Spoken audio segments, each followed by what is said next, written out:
Presentation visible? Okay, thank you.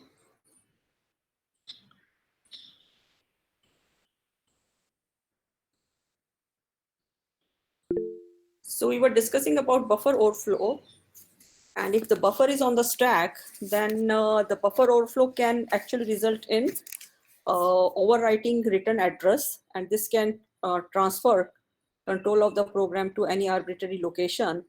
And if this arbitrary location contains a malicious code written by some malware writer, then this is basically code injection attack.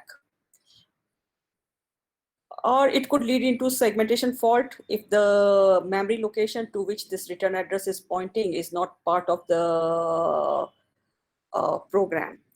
But to avoid their segmentation fault, because if there is a segmentation fault, then the user might become suspicious as to why the program was not running correctly. So stack overflow attack would fail. So most of the malware writer, they will try to use stack itself as a area where the malicious code will be injected. So basically the malicious code will be part of the buffer input, which is supplied by the user.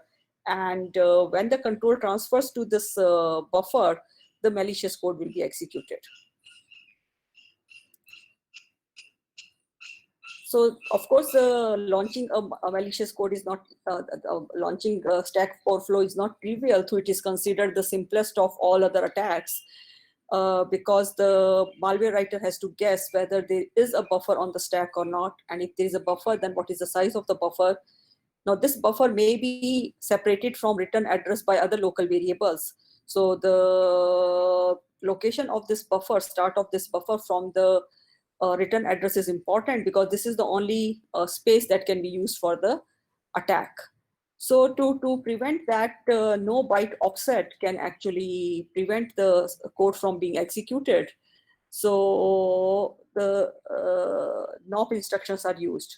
So even if the return address is not precisely locating the first address, all the NOP instruction will be executed, and ultimately it will come to the correct code which needs to be executed. Similarly, if the return addresses are not known, then many bytes, many address bytes will be actually replaced by the same return jump to the same return address in the NOP sledge. So the countermeasures, we were discussing about countermeasures, and we said that one countermeasure can be done at the static time, which is done by the compiler. So compiler will ensure that the integrity of the return address is not broken. So to ensure that between the return address and the current activation frame, it will insert what we call a canary. Canary is actually a bird, and this bird, it's a singing bird. And long back, to find out whether a mine is consisting, a deep mine may have some poisonous gas. So if you send people down the mine, they might get killed. So they used to use a canary, and canary will be put in a cage, and that cage will be dropped into, the cage will be through a rope, or the cage will be pushed down in the mine. And if the canary is still singing, it means the atmosphere there is not harmful, and people can go down. So if the canary is singing, it means everything is safe. So same idea is here, that canary is certain bytes on which something has been written, and what has been written is known only to the compiler. So now when if the buffer overflow attack takes place and return address gets modified, so this canary will also get modified. So naturally, before returning back to the original code, there will be an integrity check that whether this canary value is equal to the old value or not. So if this is not equal to old value, then it means that the data has been corrupted. So this is one way that you can check whether the buffer overflow attack is taking place or not. Yet another is to create a shadow stack. So keep all this information, keep a copy of the return address somewhere else on the stack. And when you return back, then you check whether the two addresses are same or not. And if they are not same, then there is a attack.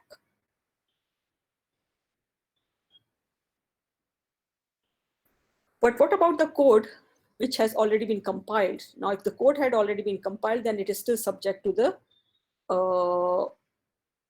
it is still susceptible to buffer overflow attack. So to overcome this, the runtime countermeasures are there, and these are supported by the hardware or operating system. So one of the hardware support is that stack space should be non-executable. It means any location on stack will be treated as data and not as instruction. So stack can be used only for storing data and not for executing instruction. Second would be address space layout randomization. So your virtual address space is consisting of stack, heap, and there might be other data which is already stored there. So they all will be, their locations will be shifted. And so that so that the malware writer cannot guess where exactly the stack is actually located, and cannot cause this attack. Now, ultimately, if there is an address space layout randomization, then operating system has to keep a table as to where each segment is actually located. So that will increase the overhead. It will slow down the program, and but it will prevent the attack from happening. But prevention of the attack actually depends upon the granularity at which the randomization is taking place. So let's say if we randomize each frame also, or let's say in between return address and so when we are storing the return address and other local variables, if we insert no, not on the, sorry, stack variable, sorry. So if the our malware writer is not able to guess where will be actually the stack is located, so maybe he may not be able to successfully cause this attack. Why it will not be successful? Because let's say he's running the program, and in one program run, he has been able to successfully launch the stack overflow attack. But next time when the program is run, these areas will be again shifted randomly. So for every program run, the areas will be random. So even if the malware writer is able to successfully launch program for, successfully launch this attack for a given run, it may not be successful for another run, because in the given run he may have correctly guessed the distance between return address and buffer, etc. But next time the same scenario may or may not occur. So this is how the attack would be failed.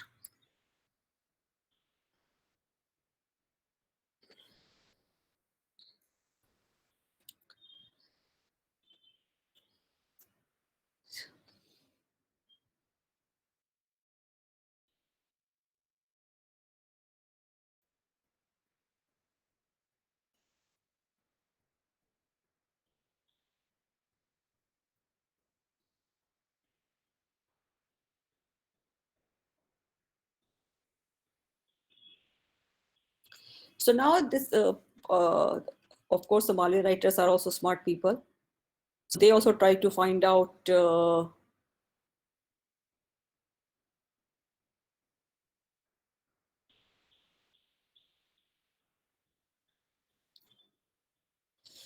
they are also smart enough to launch attack differently. So one way of attacking the stack would be, so naturally whatever is on the stack cannot be executed. But what they will try to do, they will try to corrupt the stack structure in such a way that it appears as if there is another frame which has been added to the stack. So a dummy frame has been added to the stack, and the return address within this dummy frame is in the control of malware writer. So so so so, so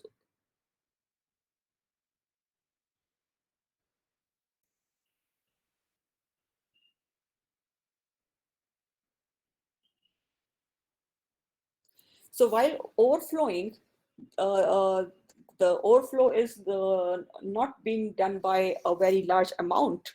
So let's say the buffer is consisting of n bytes. So only n plus 1 byte will be written, and the last byte is actually null.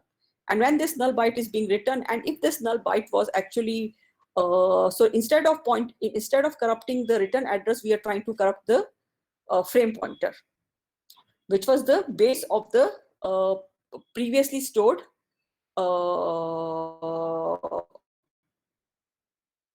activation to function 2. So function 1, the stack name of the function 1, activation of function 1 is being represented by a base pointer and a stack pointer. That's what we discussed in the previous class, isn't it?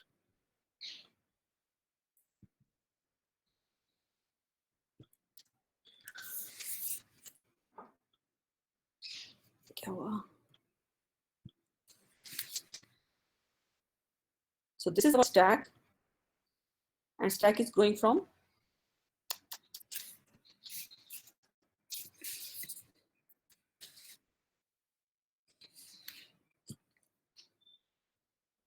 this is our stack. Okay, so let's say this is the frame pointer of function 1. So this is being pointed by what we call a frame pointer and or base pointer and a stack pointer. So base frame pointer is pointing to the start of the frame, and stack pointer is pointing to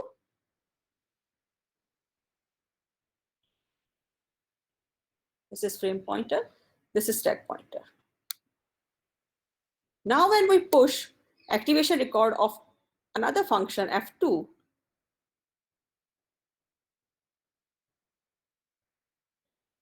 then the stack pointer will move to this point, okay? And this frame pointer will come here. So but when we return back from f2, then this frame pointer has to come back. So the idea is that old value of the frame pointer will be stored somewhere here. So if you just overflow and let's say after the buffer is starting. So if you overflow buffer pointer such that this frame pointer gets corrupted, we are not corrupting the return address. If the frame pointer gets corrupted, so naturally, ultimately this frame pointer, when you return back from f2, will not be restored back to this particular location. It will be to some other location. And this location is like a dummy frame. So now the system will start executing within this dummy frame, and the return address will now so control will be now transferred to whatever is in the return address corresponding to this frame now.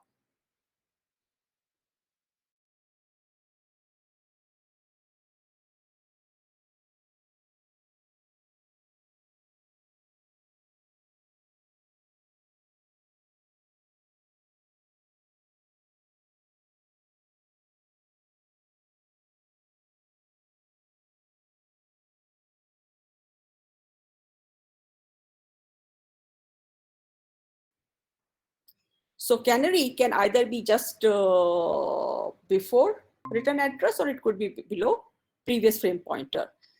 So we talked about canary. So the idea is that if there is any corruption of either of these addresses, so we are able to know that yes, there is a change in the address. Okay. So this is how our previous stack frame. So this is where the memory, the stack is going in this direction, from higher address to lower address. So stack is going in this direction. So this is previous stack frame, and then this is the current stack frame. Okay. And now this is the pointer to the previous frame.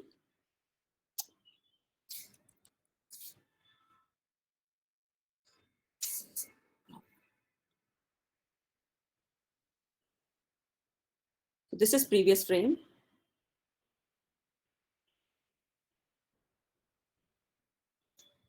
Okay. So either you can put canary between frame pointer and return address, or you can put canary before frame pointer. Now in this particular case, if the canary value changes, it means that the frame pointer might have been corrupted. In this particular case, if the canary value has changed, the frame pointer and return address both might have corrupted. they may or may not have corrupted it. It's quite possible that only frame pointer was corrupted here and return address was still intact. In this particular case, if the canary value is written, then the frame pointer, sorry, let me repeat again. In this particular case, it is quite possible that the overflow may have just changed the canary value. The frame pointer and return address may or may not have undergone any change. In this case, if the canary is inserted in between return address and previous frame pointer, then if the canary gets overwritten, then certainly this particular frame pointer was changed. So this could be an attack. Return address may or may not have changed. But in either case, any change in the canary is basically a suspicious activity. So it means some overflow must have taken place, either intentionally or unintentionally, and this needs to be protected. So this particular technique, when it was introduced, was known as stack smashing protector, and this one was known as stack guard. Now, canary values can be, what should we treat the canary values? So canary values should be like, it could be carriage return, line feed, null, -1. Why? Because scanf generally wouldn't be keeping these values in the string. So scanf would be discarding these values. So naturally, when you're trying to overwrite a buffer and you're using scanf-like function, so this function will not be, it will not read beyond these values. So these values will not be read. So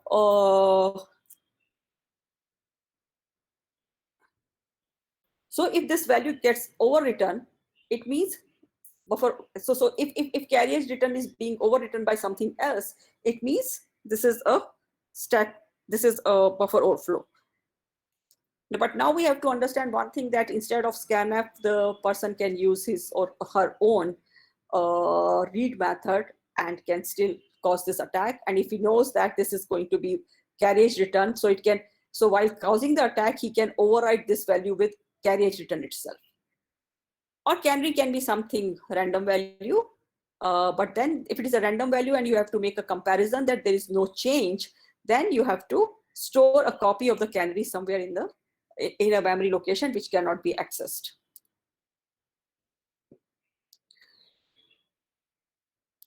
So in this particular case, instead of storing a canary, we are storing canary and some control information. XOR of these two will be stored. So naturally, we again XOR it back with the control flow information, or maybe we XOR it back with canary. And if we get the same control info, then we know that yes, canary has not corrupted. Okay. Shadow stack is creating another stack. And whenever you're making call, the return addresses will be stored to both the stack. In fact, you can save the frame pointers also. And on return from the call, then we are going to check whether these addresses have undergone any change or not.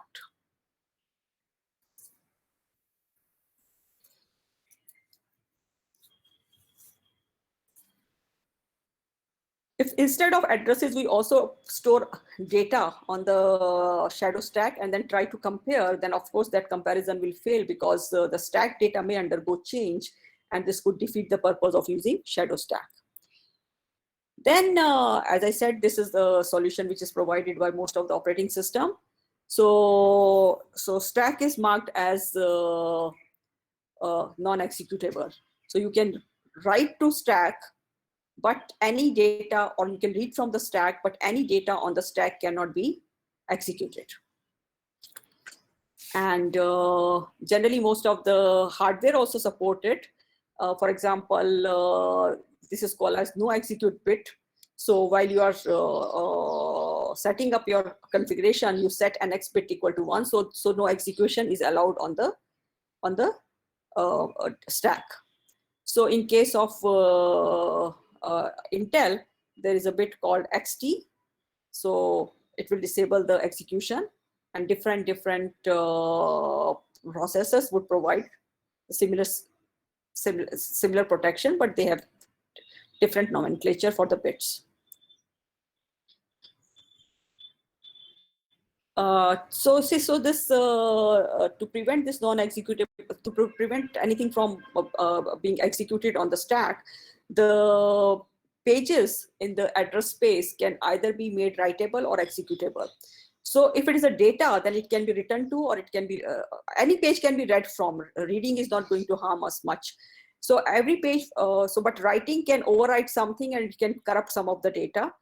And if that data is address, then naturally changing of that address would result in problem. So another way is what we call W or X. So either a memory page is writable or it is executable, but it cannot be both at the same time. Now the point is that if the return address cannot jump back to stack because stack is non-executable, then how can a malware writer exploit it? So what the malware writer do is that they actually return it to a library function, what we call return to libc attack. So return address is replaced with the address of a standard library function. And now the buffer overflow will actually is basically, so basically you are trying to insert a call to a library function. So when actually when so let's say F1 is making call to F2 and malware writer is actually trying to corrupt the stack frame of F2. So the return address is being corrupted and return address is now jumping to some library function. So basically it is invoking a library function, and this library function invocation is the arbitrary code execution here. Now every library function will require certain parameters. So these parameters are expected on the stack itself. That's what we said, that on a buffer that there would be parameters will be pushed by the calling function.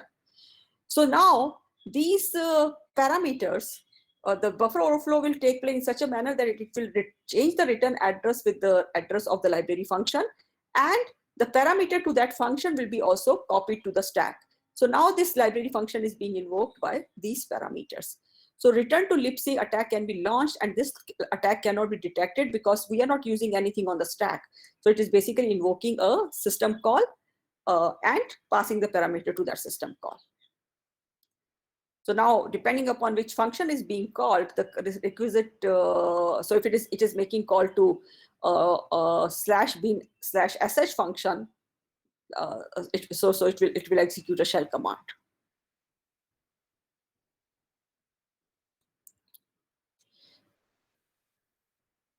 So one of the solution against return to libc would be ASLR, because the memory mappings are randomized with each run. So the successful attack about where the library is located will not be available to the attacker.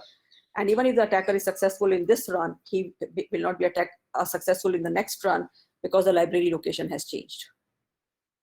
Okay, so this is how it will look. So let's say this is the way the different segments corresponding to the program are mapped to the physical memory.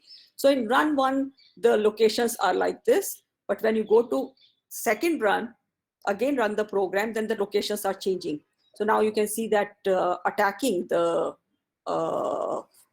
so changing the return address to some meaningful location may not be successful in each and every run.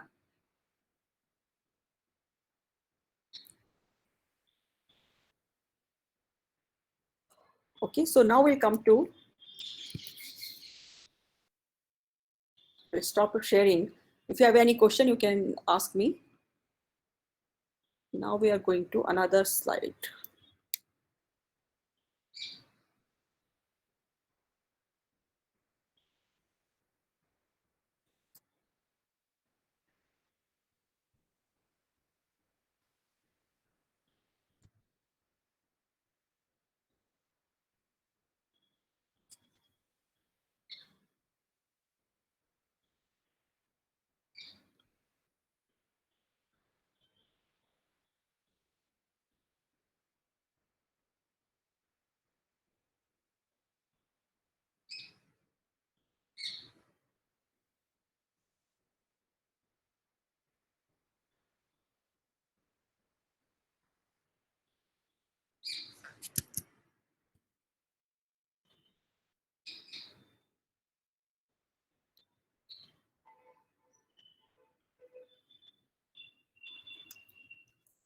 Okay, so we'll be discussing about what we call return-oriented programming.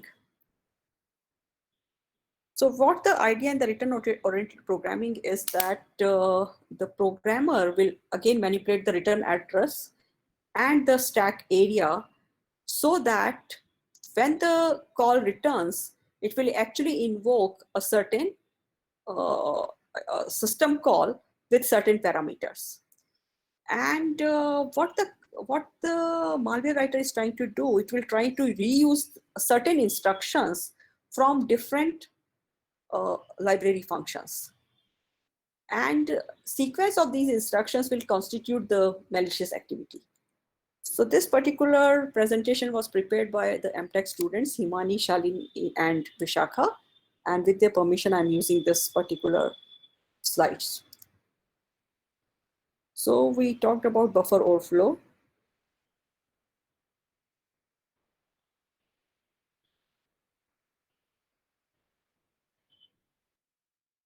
So this is again buffer overflow example. So let's say this is a main code, which is consisting of a buffer. So main function is making call to echo, and echo is having a local buffer of 80 bytes. And it is using getS function. getS function is not considered to be safe because getS function does not check whether the number of it is not validating the input. So it is not checking whether the input string is consisting of 80 characters or not.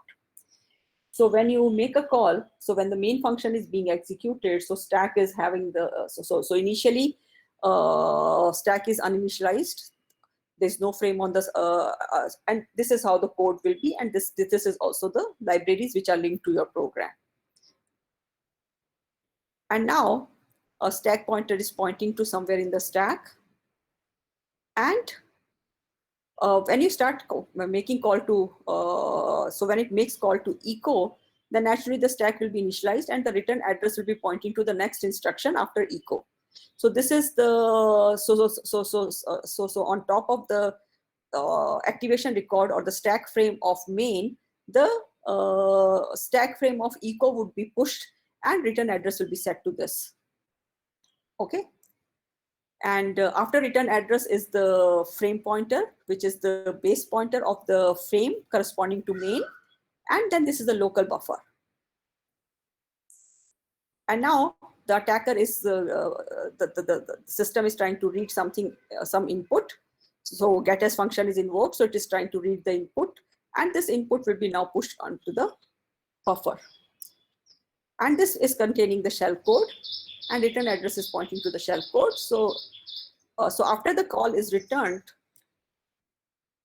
after the call returns, the stack pointer will come to this point, and the return address will be launched, and shellcode would be executed.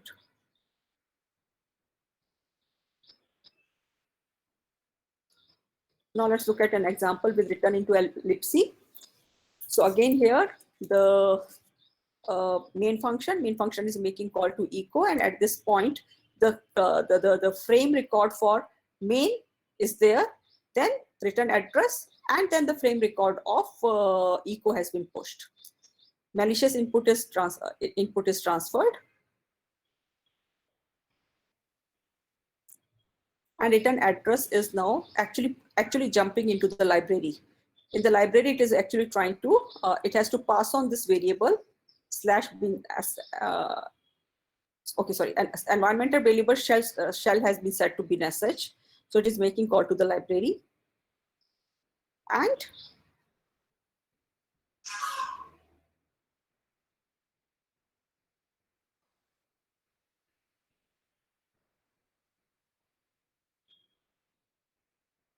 so basically the way the buffer overflow is written, it is modifying the return address.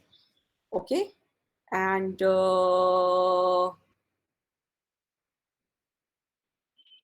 where am I? Okay, so modifies the return address, then put the pointer to exit program and pointer to bin as such. So now when the new return address, when it comes to the new return address, then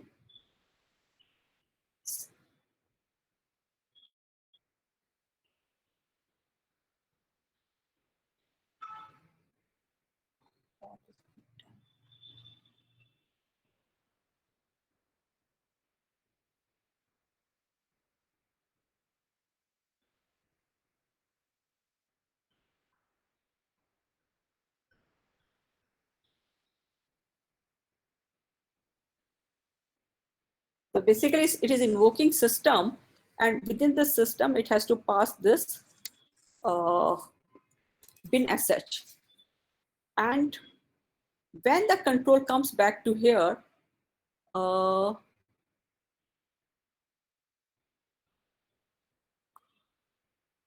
stack pointer and frame pointer have moved, and this will be interpreted as a parameter to the system call, the way the data is overwritten, and it will cause the attack. Now, what return-oriented programming will do, it will extend this idea and try to use return command, and so every program, every library function, every program will ultimately have a return, and before that return, there will be other commands which will be part of that code of that particular library function. So now return-oriented programming will try to pick up certain instructions from each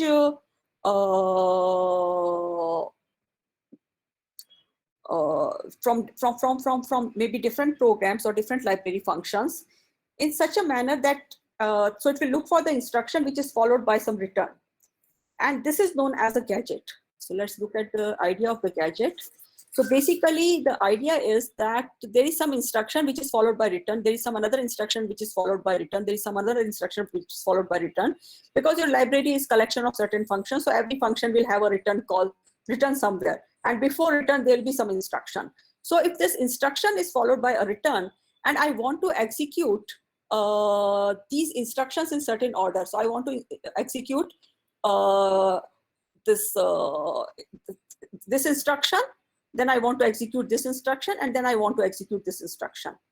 So basically, I want to overflow my stack in such a manner that I should be able to jump to this instruction. When this instruction gets run, it will return. It will return, so it will be as if I'm returning from a function. So my frame pointer and stack pointer will move, and then I'll be invoking this instruction. So this instruction is executed, it again returns. So this will be executed, and this is again returned. And this is how I'm going to get my work done. So basically, I'm trying to look for what we call gadgets.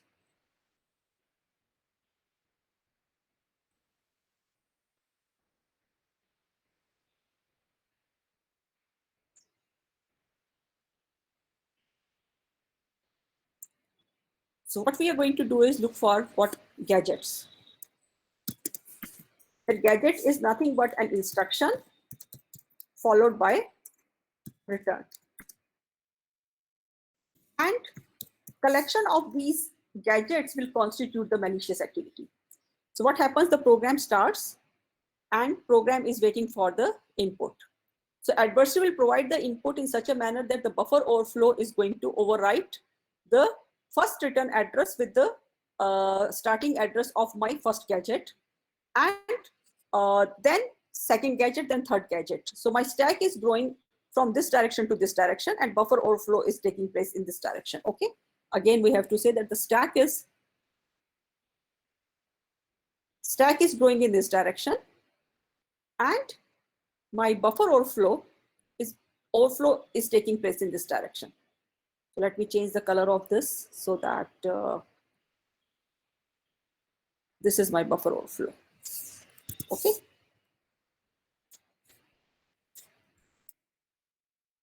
Buffer overflow is taking this direction. So I'm overflowing it in such a manner that first of all, the first return address should be modified by the address of the first instruction that I want to first gadget that I want to execute. And then if there are other gadgets that I want to execute, then subsequently these should be executed like this. Now what will happen? After that, execution will continue, and ultimately the program will start returning from this return address. When it returns from this return address, then naturally your stack pointer and frame pointer will move. So this return address will execute, jump to this. When it returns from that, it will go back to the previous return address, which is the address of the second gadget. When it returns from that, then it will go to the return address of the third gadget, which will be executed. In between, if I want to pass some parameter, then I have to overflow in such a manner that these parameters also are pushed onto the stack.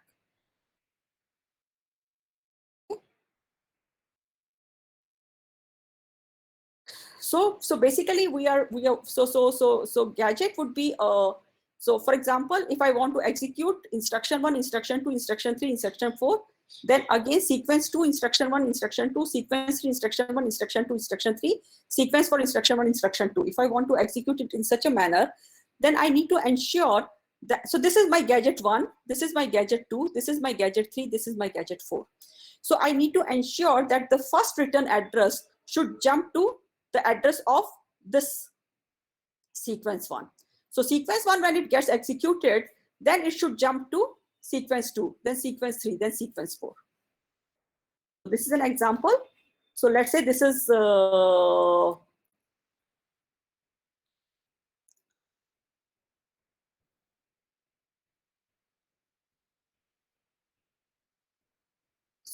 this is, let's say, gadget 1, which is linked like this. Okay. So let's say what will happen here. So the return address should actually point to the first sequence of the instruction, which is terminating in return. And at the same time, we want the return address of this. So once I return from here, then I go to this return address, second return address. Second return address should point to instruction 1. Third return address should point to starting of this instruction 1. And fourth should point to this, fifth should point to this, it should point to this. So what we want to do is, this return address should point to this. This return address should point to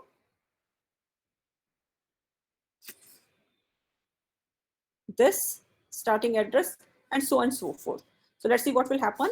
So when the return address 1 comes, instruction 1, instruction 2, instruction 3, instruction 4 gets executed. Then you return back to starting point of this. Instruction 1, instruction 2 gets executed. I go to return address 3. Instruction 1 gets executed, instruction 2 get executed, and then there is pop. It means I'm going to pop something from the stack pointer. When I pop something from the stack pointer will move and remove this value argument. So now the stack pointer will be pointing to return address 4. So when I return, so pop will pop this value. When I return from here, so naturally I will be executing this return address. And from this, I want to go here, and then I want to go here. So this is how the control will be. This is how through manipulation of multiple addresses on the stack pointer, the attack can be launched.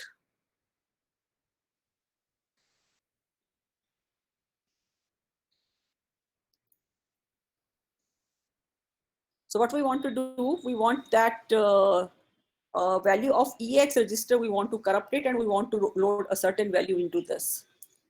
So again, return address is pointing to pop something from the EX.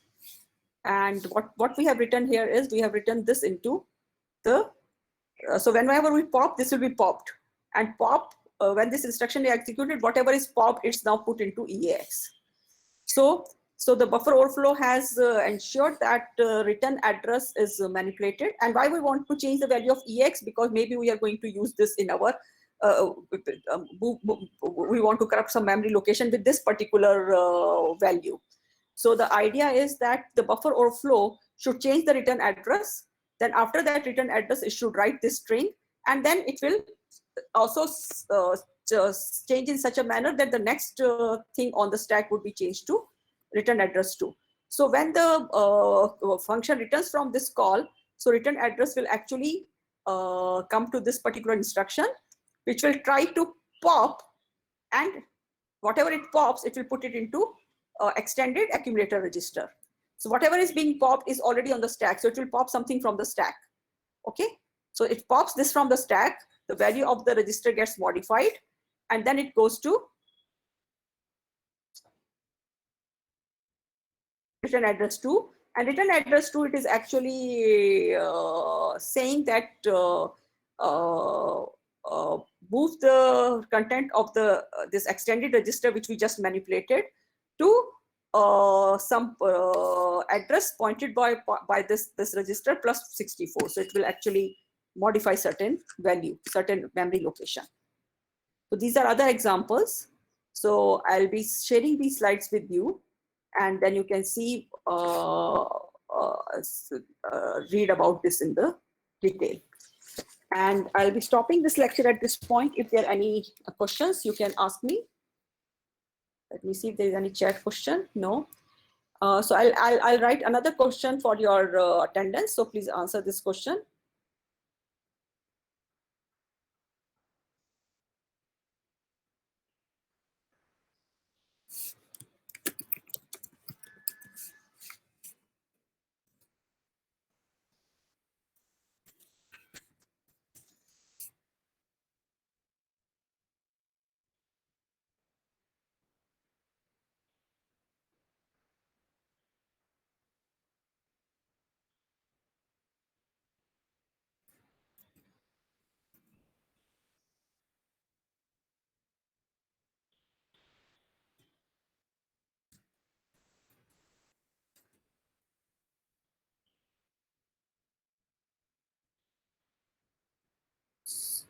So I have posed the question on Classroom. Please answer it.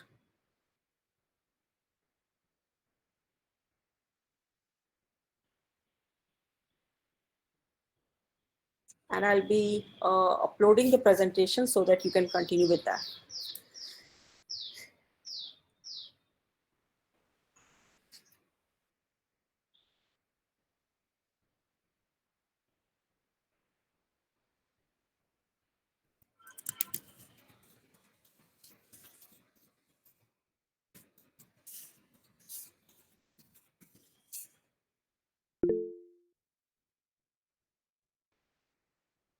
So I'll stop the meeting. Now I will disable the link again, and I'll be enabling the link before I start the class. So we meet again on Monday.